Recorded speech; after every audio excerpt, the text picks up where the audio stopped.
Opus Independence is a Sheffield-based promoter distributor.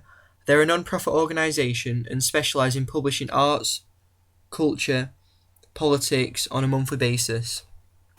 They are responsible for Now Then, which is a monthly magazine distributed around Sheffield, WordLife, which is a literature organisation, Opus Distribution, which is print, and Opus Present, which is to showcase performing arts and live events.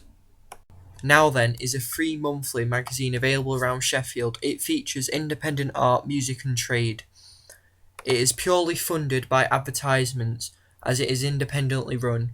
Without the advertisements, the magazine would not be able to be published or paid for. Therefore, it is key that a magazine such as Now Then has advertisements, unlike a conglomerate who don't particularly need it and will make money back on printing. As I stated before, it is published by Opus Independence. Toast and Exposed magazine, on the other hand, are independently run and published, unlike Now Then, which was published by Opus Independence. Exposed and Toast every month would have to distribute the magazine by themselves, meaning they'll have to secure their own advertisements and stuff such as that. It's very similar to Now Then, although it is distributed independently rather than through a non-profit company such as Now Then. There is many advantages and disadvantages to this. One of the main advantages is that since it's independently run, the magazine can choose what advertisements they want and the kind of things that will relate to their reader and target demographic. However, because they are not a major conglomerate such as Bauer Media or IPC or Future Publishing, they cannot get the funds to create the magazine like them.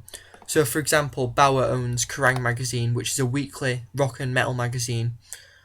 Because these two magazines are independent, it means they have to come out every month because they literally couldn't afford to come out on a weekly basis. Also, they're both free, so they don't get any money back off sales because there's no sales to make because it's free, unlike a magazine such as Kerrang, which is weekly, and they have the income coming in, and they also have the advertisements on top of that, whereas independents such as Toast and Exposed only have money coming in from the advertisements.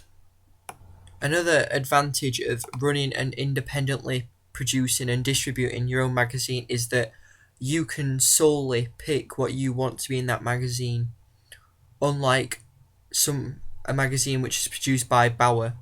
I imagine that Bauer input in what's inside that magazine and will often tell the editor what to put in, what he's expecting to see, what bands, what artists, what entertainment.